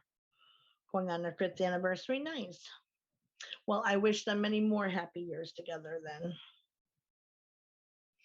No, I mean, because I don't think in those terms or judge people by whatever they're doing together, then, it's none of my business, first of all. And second of all, again, if two people can find love in this world, then the physical form doesn't matter, because the sensations and so forth that come from different sexual activities, things, it kind of ends up feeling the same regardless of the form it's in. So nothing wrong with it. I'm a poly unicorn. She is. Yep. Whatever someone chooses with that, I will be in support of that because it's their choice. Even if it's something that I personally am not, I don't care. They have the right to be themselves. So anyway, so with the third one was you're magnetically drawn to them and you're immediately drawn to them and their energy. And there is that feel of connectivity. Love is love, exactly. Number 4 is both of you speak the same language. So you're always on like the same page emotionally, and also with insights and truths. It's not just about having things in common, but you really resonate across the board. It's not uncommon to have telepathy occur between the two of you, where you finish each other's sentences and so forth. And that's also a sign of being a member of the soul group. So number 5 is you feel as if you've known them your entire life. The connections feels timeless and feels a strange sense of recognition and familiarity, which we've talked about. Number 6, you always feel energized around them. It raises your vibration. That's why every single person in the chat tonight is a member of my soul family. And so, because of that, we exchange energy throughout the show, even though it's an electronic connection, doesn't matter. We're in the same space, focusing on the same things, so that energy interplay happens and we feel our vibration gets raised, we're happier and have more energy than what we came into it with. So that is also a sign of that you're part of the same soul group. um, and so whatever you spend time with a member of your soul tribe, you don't feel drained, you're always energized. Number 7, they appear in your life when you need guidance or have an increased need for guidance. That's when the reconnections tend to happen, of when they'll come on your path. Is when you're struggling with something or you're in a bad space, that's when you'll meet that person. Um, you can spend, number 8 is you can spend hours talking to them and it flies by like minutes, like the time being a thing doesn't really exist in that connection. So it never feels like it's been quite as long. You're never like, oh my God, I'm so bored and this is going on forever. I wish I could just get off the phone with this person. You never run out of things to talk about. Whenever I have a rough day, I feel 100% better after being with you all, says Cindy. Exactly. And it is that when even me with doing the show, I've been doing this show for 3 years now, or just about 3 years, and have had nearly 200 episodes in here. And I've only ever missed 3 shows, 2 of which were Facebook's fault. And I'm going to be honest, there's times where I kind of like, I wish I didn't have the show this week and just feel like tired and I just don't want to I'm not in the mood. But as soon as I am on air and connected to you guys, I get peppy and I'm happy and I'm in a good mood. My energy is better. And so it's not sucking me dry, or it's not forced peppiness by any means. You guys know what you see is what you get with me. I don't fake it or pretend anything. And yes, there are those who can be an energy vampire without realizing they're doing it. However, that doesn't occur or tend to occur when it's soul group members. Yeah, once in a while, you may unknowingly send that person energy or draw from them knowing you can, but you don't do it to the point where their eyes are rolling in the back of their skulls and you're ready to slide off from where you're sitting.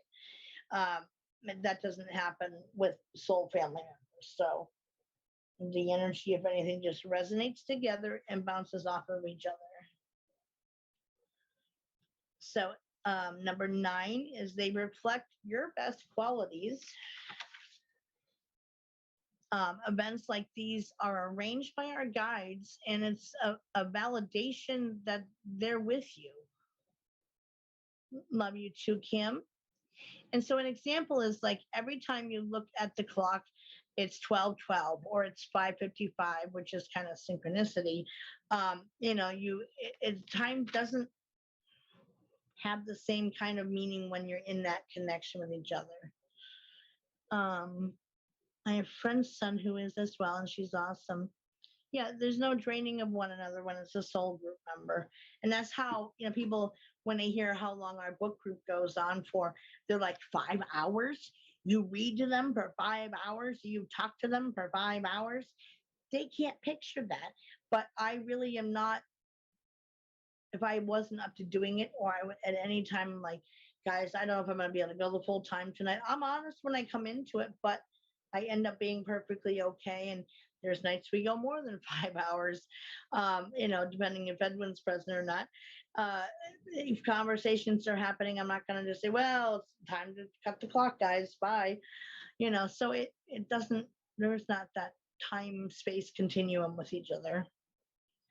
I look at souls too, absolutely, Ronnie. And it's a knowing that you are resonating with each other.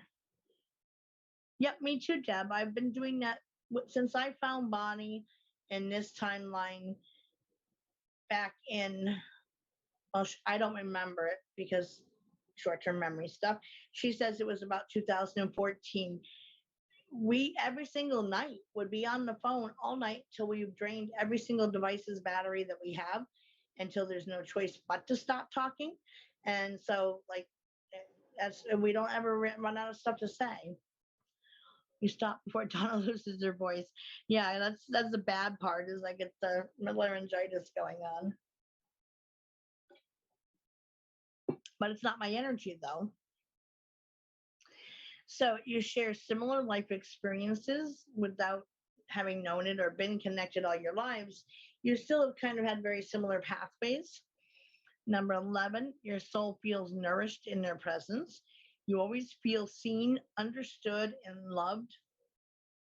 And number 12 is you can be your authentic self with them, and they honor and celebrate you at all times. There's never any time where they make you feel like you're a worthless piece of crap, or you're wasting their time, or you're bothering them. It's always what you need me, I'm there no matter what. We do have fun, yes, but group is fun normally. So that will be the end of the different types of soul connections you have. And if you examine other areas of your life along the way, other than us, I'm sure every single one of you can name at least one other person that you have that kind of connection with, that months or years can go by without talking to them, and you just pick up where you left off, and like nothing, no time has passed, because time is irrelevant and is a very fluid thing. So that bond doesn't get broken. Boobs over the shoulder, that's right.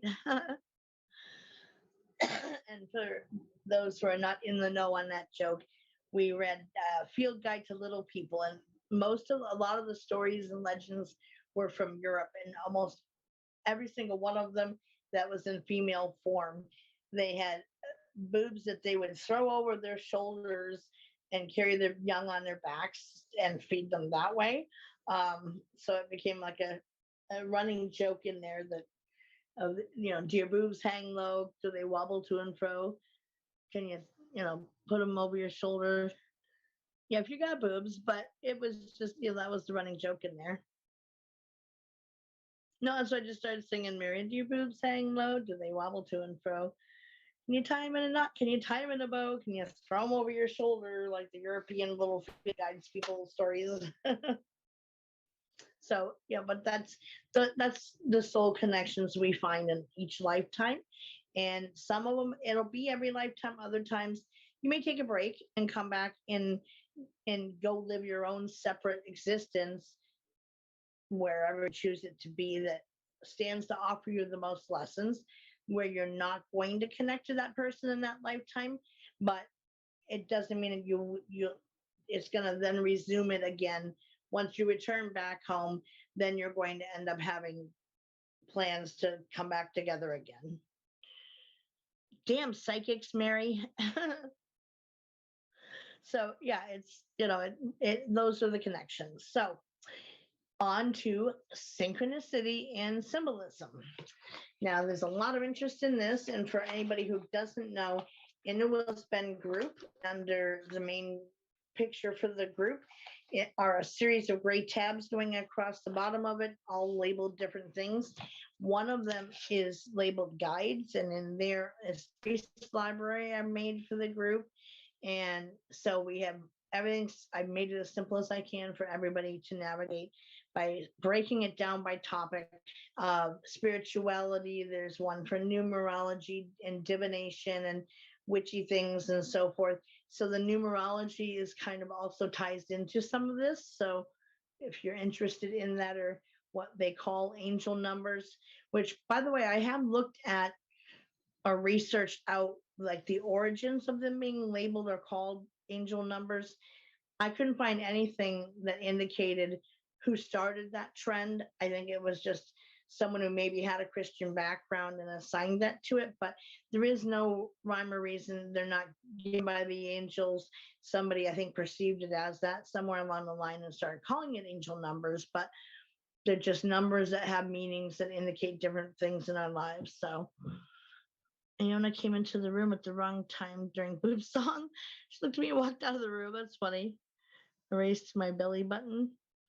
No, Yeah, yeah. Did an angel number without thinking when I tipped on Christmas. Yeah, but again, like it's um they're numbers that carry meaning with them. But it's just it's somebody gave them that name along the way, but they didn't come from the angels. So hey, I was the one singing on camera, Mary, so you guys were just typing it. Nope, you did, Karen. Yep, and there was a reason why you did it. And it was meant to happen that way. Again, there's no happy accidents or mistakes. Every action happens for a reason. Yes, we have free will in all things, but we're still doing it for a reason, even if we're not aware why. There's a bigger reason behind it. I think her deceased mom had me tipped. Yep, 122. Yep. All right. So a synchronicity is the simultaneous occurrences of events which appear related but have no discernible causal connection. Um, Carl Jung is the renowned psychiatrist who he's the first one who kind of came up with this name for it. And Carl Jung is very interesting. He is his methods. So he was a student of Sigmund Freud's actually originally, and then kind of took his own path off. But he would integrate certain aspects of what now is called spirituality and is integrated into his theories and his practices. So he's the one who coined synchronicity. Absolutely. Hi, Dad. So it's simultaneous occurrences of events which appear related but have no discernible causal connection. Like if they're not related for like 1 plus 2 equals 3 type of reason. It is on a bigger, higher level than that. Usually, like synchronicity connects the physical world to the spiritual world. So examples of it in your life, some numbers keep showing up over and over, and it's perfect timing. Things happen for you just when you need them the most. And many times, when the synchronicity of seeing repeating numbers happens, they hold a message with them that is something that you need to either be made aware of or to know. And oftentimes they're given to you by your guides, to where you see them like everywhere you go, and it's your guides kind of like being knock, knock, knock. Come on, pay attention. How are you, Dad? I love you. So there's a reason behind it, but again, like the definitions or the meaning of the numbers are under the numerology chapter in the resource library. There's a whole bunch of different posts in there about it and their meanings and so forth, in the different forms of numbers, of whether it's like one number repeated like 0 through 9, or combinations of like 11 11, that type of thing, or even 3 numbers repeated. And you'll just see it everywhere. Like every time you look at the clock, it'll say that time. You start seeing the numbers on people's license plates. You see it on a menu in a restaurant, like, and you're just noticing it everywhere. And those contain it's a message from your guides. So they just show up when you need them the most. So help and support appear from people you've never met when it's least expected. So it's not always just a number that can happen. Synchronicity can occur with people too. You're in a specific place at just the right time, and it's written off as a coincidence, but no, it was meant to be that. And you were there at that time and place to be able to offer help and assistance to somebody, or you need the help and they happen to be there. So that's stuff that also falls under synchronicity. Reality isn't random. Events are bound by meaning, and a meaning that relates to what happens behind the scenes, so to speak, on a spiritual level. Like they already know what the past, present, and future look like. And no, the future is not written in stone. It can be many, many different paths to take with it, but at the same time, there are preferred paths, and they may try to nudge you towards them. Yes, ultimately, you have the free will to whether you see it happen or not. However, they if they feel it's a mission you have to reach that space, they're going to guide you in whatever way they can, and they like to create puzzles for you to figure out too. And so this is just another way of them accomplishing that, to get you to pay attention. My neighbor got away, says Karen, with a dirty specialized late. They must not have known Spanish. It says, okay, I won't repeat that on air, love. Oh, that's funny. I believe it's punta in Spanish. So it's also there to challenge you to see your greatest flaws, to make you aware of them, and to try to fix them, balance them out, whatever. So sometimes synchronicities happen for that reason. Um, you can share similar life experiences with somebody in order to kind of like resonate with them towards that. Sorry, I got another itch again in my hand there again. Here's right. So again, time and space, these things are not impacted the way we view time. It's a bigger, higher level than that. So events like these aren't kind of arranged by our guides, and it's a validation that they're with you. So like when you do look at the clock and you see 11:11 or 3:33 or whatever, that's usually from them to get you to pay attention to something. You don't need any special gifts to see it or get into any other certain headspace for it. You just have to be open to seeing it, and that's when you'll notice them, when you need to, and when there's a message for you or as a sign for you to, hey, even if it's just be aware of like, hey, we are still with you and we are still supporting you through whatever today, and that's it. But other times, yes, it's, hey, you're meant to know about this. Saw that today, and it is punta. Love as a plate. That is sneaky. Oh, puta. I always thought I had an N. That wasn't, of course, taught in any of my Spanish classes, but hearing street language of it, yeah, they say it as if it almost sounds like there's an N in there.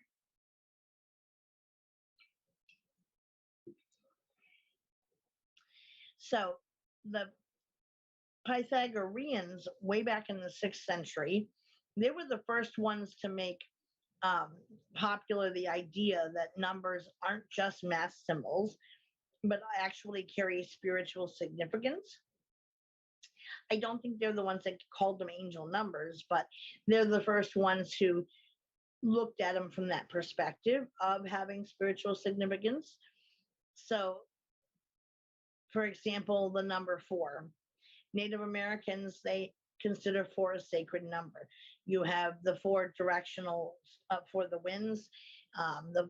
You have like and their artistry, and if you see a lot of shields, or even it can even be painted in the form of like a dream catcher shape, but it'll have 4 different colors that are representative of the 4 colors of man, and that's what that's about. So 4 is held sacred amongst them. You often will hear me say 3 is a sacred number. In my path and in my family, 3 things happen in 3s, and 3's a sacred number because of it. So good or bad, I just can't be suspicious, right? So how do you find your own meaning to the numbers? So whenever you get a number that is appearing on your path, that you're seeing everywhere over the course of like even one day, it's just every number you encounter is that number, or it's everywhere you look, you're encountering this. Someone's t-shirt, it can be on the clock, it can be on your odometer in your car while you're driving, it can be people's license plate numbers. It's anywhere numbers are shown. When you keep seeing the same one, at the moment you figure out the meaning for it yourself by writing down every word and association you have with that number, like what comes to mind, and in that will be where the message is from your guides. A lot of times placements, synchronicities are the place. Yeah, that is, they're singing about that, Marianne. Ironically, punta in Spanish means tip. That is funny. That means bitch in Spanish, puta. Oh, okay. So you can detect that for yourself and vibe it out for yourself when you keep seeing a synchronized number everywhere. Is write down everything that comes into your mind while thinking about it. And that often will relate what the message is in that process. What immediately pops into your mind when seeing certain number combinations. Write it down as it's usually the right one for you, and don't spend too much time overthinking it. Just when you think of the number 11, what pops into your head? Stop there. Don't spend an hour trying to figure it out. Just what is initially shows up when you think of a number, and that's usually the right meaning. What interpreted what interpretation triggers strong feelings within you of certain numbers. So it can raise your vibration, it can make you feel happy when you see it, it can just put you, it can alter your emotional state, and that's important too. You guys are so funny in chat. Stay focused, guys, come on. How to calculate your life path number. So we all have life path numbers, and each number has its own meaning, but when you put it together and you read them, it it resonates, and it's like it describes you. And so, for example, my life path number is 7, and that is a knowledge seeker and a learner, and tends to walk a specific path that may be spiritual in nature. And so it has like a whole definition explanation that's also in the numerology section as well. So if you struggle with calculating this, there is the information about that in there. Chris's is 5. So there is a way to calculate it. There's also a website. Give me a second. I will remember it. I might have put it in my notes even. Um, yeah, tokenrock.com/numerology life path, or life underscore path. That will is a place where you can just put in birth date. It does all the math for you and gives you your life path number. But there is stuff in there that has in the group, in the resource library under numerology, that will help you figure out yours and define it. No, that's what I'm saying. Like, stay focused, guys. Here's the 2. So all of those are in there. Take a look if you're interested. Read up on it more, whatever. But so how do you calculate your life path number? First, you have your full birth date. So if it's a single month name, like June is the 6th month, you'll have 06, but the 0 ends up getting dropped anyway, so that part doesn't really matter. But include the year because of the whole, millennial difference in dates and stuff. So 11 1 1 1 11. What is that, Marianne? Like, is that the what does that mean? Oh, the token rock thing, Chris? Yes. So you're going to have your full birth written down on a piece of paper.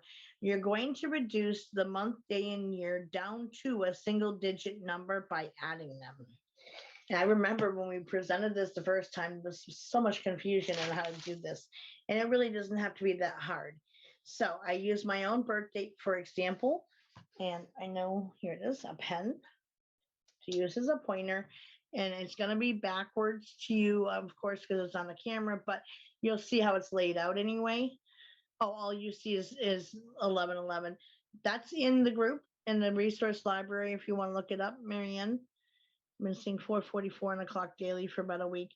Those are messages. Go in the library. I mean, the resource library is there for a reason. I don't just put that shit in there for giggles. It's there to help you guys when you come up with a question, or I may not be available or whatever. Go in and look for it. I've made it as easy to navigate as I can by separating and breaking it down into categories, but just scroll through. They're just posts. They're not like these big books of information in there. Again, it's very succinct and to the point, and you can't get any easier. So you know, if you're worried about, I don't understand how to navigate online or what sources to trust, whatever, I do all that for you in the resource library. So that's why it's there. Been seeing a variety of number mayhem lately. It says 1111 is supposed to, when a time portal is wide open to communicate. Yeah, and it can also be an aligning of energies as well, I believe, to like meant to draw your attention to something. So my birthday is June 28th, 1971. So you're going to start it out by, my arm stable, so you can at least see. Again, I know it's backwards, but it'll show you how to write it out. So mine is the 6. So, you know, broken is just the 6 because there's no breaking that down. It's a single digit, right? So then I have 28 here. So you're going to do 2 plus 8, and that equals, you know, 10. So you're going to do 1 plus 0 equals 1. And then 1971, you're going to do 1 plus 9 plus 7 plus 1. What do those add up to? And if it's a 2-digit number, you're going to break it down. It's not backwards. Oh yeah, I can see it. Well, sort of see it on my screen. Well, that's good. That makes it easier. It's backwards in my view. So I'm reading it backwards too. So for, you know, whatever your year of birth is, add each number together. If it comes up to 2-digit number, break it down by breaking those 2 numbers up. So 1 plus 8 equals 9. So there's that number. And it's easier if you just circle it so you know that's the right number you're working with. And then, what was that one for?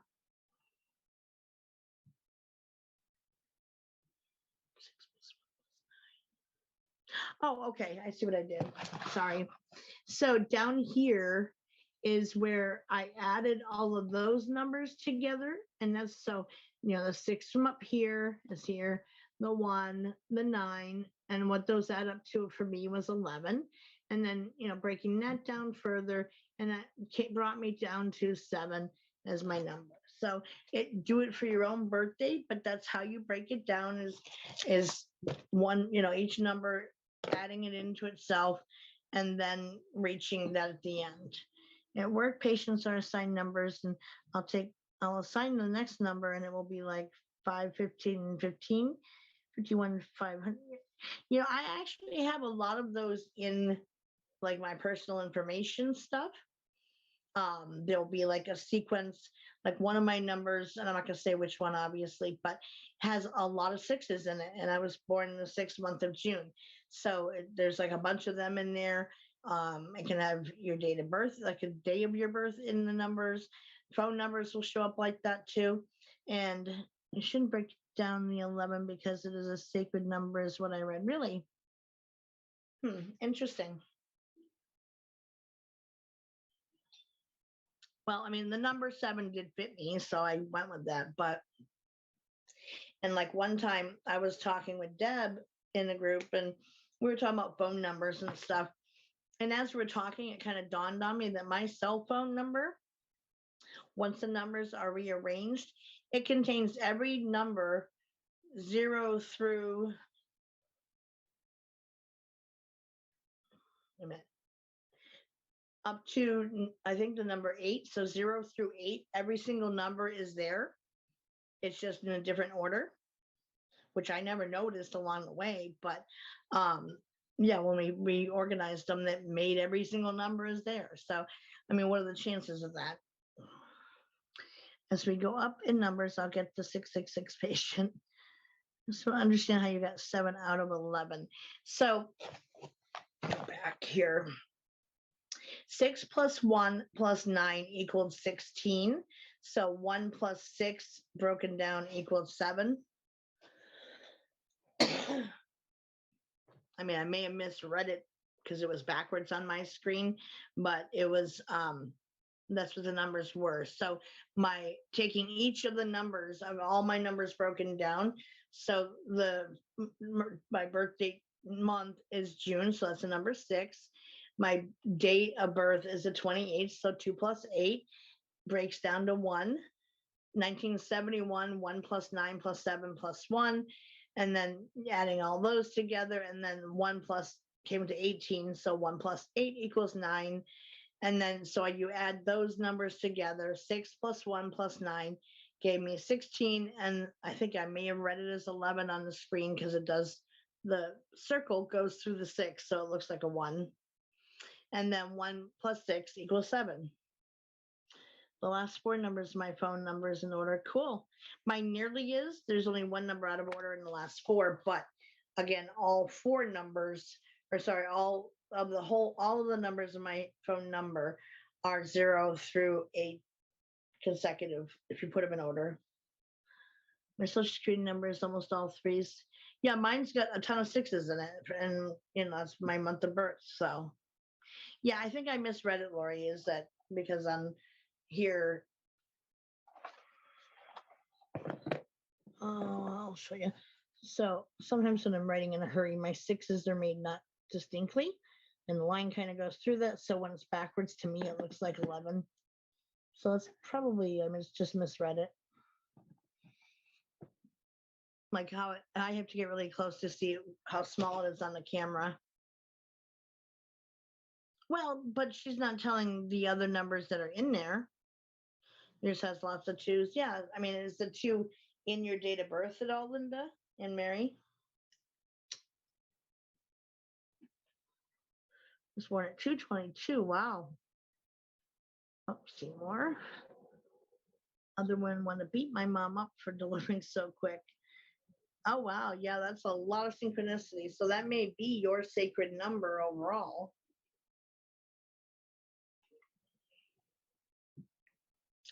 So you can figure that all up for yourself of what it is. And then again, all of the explanations of the life path numbers are explained in the resource library. Soma Fusion Radio is coming back on air February 2nd, 2022, which equals 8, the topic destiny and free will. Well, there you go. Not my date of birth, my social security number. Interesting. And the only thing I know about social security numbers is where you get your number assigned, like wherever you're born, and then you go get your number after you're born. That comes into play with the last 4 digits of your number. So, for example, the first sets of numbers in a social security number are indicative of where you got it issued from.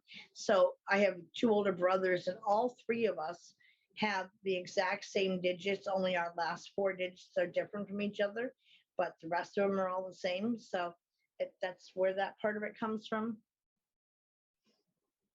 No, you did not, Mary. You're good. 6, 3, and 8. Yeah, the first 3 are where you're born. Yeah, so the first sets of numbers are like I said, all of our numbers match until the final 4 digits are different between us. But the other 2 groupings of numbers are identical, my brothers and I. So the number 7 means I'm a seeker of knowledge. I like to get the last word in, which is absolutely true. I value my independence. And it can get more in depth than that, but those are the main key points of the definition for it. So again, for those, if you don't want to do it out yourself, go to www.tokenrock, spelled out TOKEN, and I can put it into the group's chat if you'd like, and post it. tokenrock.com/numerology/life_path. And there's a whole bunch of different other calculating things you can do on Token Rock. It's a pretty cool site. I actually came upon it when researching this show, and I didn't used to write the year back then, but I'm thinking, oh no, wait, I did. So this show was done originally in January 21st, 2019. So pretty close alignment to now on January 24th. So 3 days difference. That's interesting. Thank you, Miss Katie. So you guys can copy that down, and that will be a working link in the chat. Also, you can click on that in chat, and it'll take you there. But wait till we're done with the show.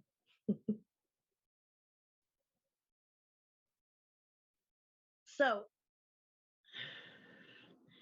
Um, that is those topics of synchronicity and the different types of soul connection and symbolism to, again, be aware, like when you experience symbolism for things that, we've talked about a lot before, how, like guides and things, they'll show you messages in the form of symbols that are personal to you.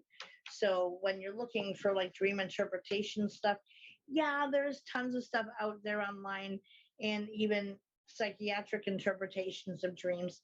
However, if you're looking at it from the spiritual viewpoint, it's the symbols are going to be very specific to you in your life that you could recognize and say, okay, well, this keeps appearing in every show or every show, looking at comments, and every dream I have, it's always like this keeps popping up.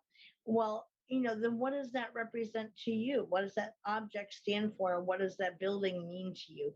And there is meaning there, and that's what it's meant to represent in the dream time space. So just something to keep aware of there.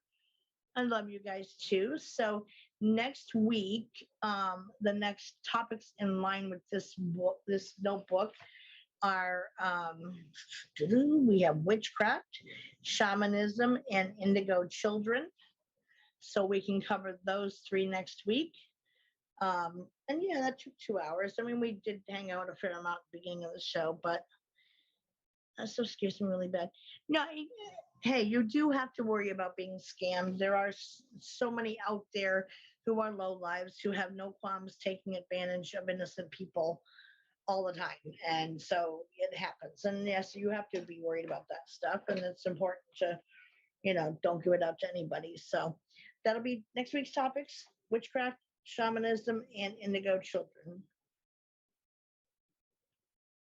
comes next.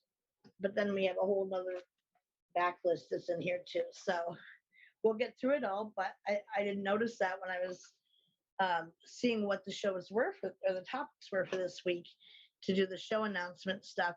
I didn't realize that the synchronicity, even in the date of when it was originally presented to now, that we're just redoing them now, just kind of because we can.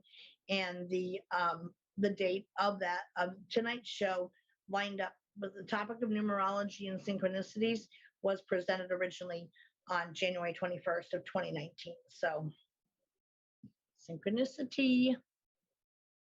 Oh, you are very, very welcome. I think I remember indigo children, just remember doing it. Yeah, and we kind of covered, I don't think we went into crystal and rainbow children. I think those topics have been on the table before, but we never actually covered the topic. So my life path is 8 for Natalie too. Cool. Thank you, Dad. Yours is 3. Yeah, so like I said, all that stuff and the meanings of it are in the group, or go to that Token Rock site and check it out, what they have, because they do have a bunch of other information there, and I trust it. So it is a trusted resource for if you're interested in seeing what all they can do and calculate. And they do that stuff via computers, so it's like lightning quick. Even like astrological chart stuff, I was talking about that with somebody last night, that I used to do charts for people too, but it would take me a full week to write it all out, put it all together, type it up, and then give it to the person. And that's kind of why I stopped doing it, because so many apps and websites popped up doing it for you, but in a fraction of a second, because it's done through the computer. So it wasn't worth me spending a week of dedicated time on something in order to get it done when you can just go and do it. Some people prefer me doing it because it could get more involved than what they will give you for free online, but it is available online. So anyways, so with that, then book group will be this Wednesday, the 26th.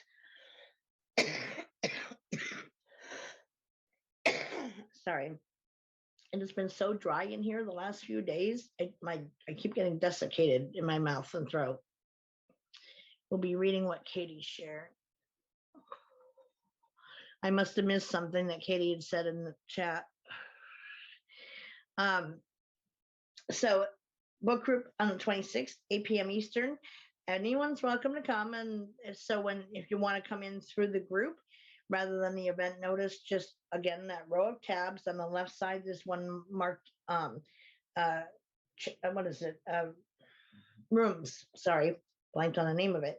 Go in there, and at the top, it'll say join, and it's a green button. Just click the join button, and it'll take you in. I'll be late due to work unless they let me off early. Yeah, we kind of just figure you're going to come in late because you normally end up having to work. So not a big deal. We always do the same thing in there that we do here, where we hang out for a few minutes and get settled in and give people a chance to get in there. So, yep, BYOB, absolutely. Oh, that's okay. Yes, I did see that. Thank you, Sandy. It's like, wait, what? I show up on your Facebook homepage. Yeah, when you're a member, and if you make sure that the notification bell thingy is selected for all notifications, you'll get everything that the group posts as long as you check your notifications and stuff. It says join Donna's room. Yeah. And it'll I think, no, wait a minute. We checked that once because it doesn't record it. And I didn't know if it actually showed up in the group as an open window for our video, but it doesn't do that. So you have to actually come in. Post nasal drip, yay. So anyway, that is or you can get in through the event notice, but either way, it's not too hard to get into. And if we ever have issues, we communicate it to the group as well, so everybody knows. So, but it's rare. So anyway, Wednesday night for that, and then back in here next Monday, which we will then be into February for the next Willows spend. So there you go. Time is flying. So love to everybody. Thank you all for coming in, hanging out, etc. And I will see you guys, those of you who are interested in the book group. I'll see you Wednesday and otherwise Monday night. So have a blessed week. Thank you to everybody. Love to everybody. Stay safe out there. Treat each other good. And see you next time. Thank you, guys. Love you.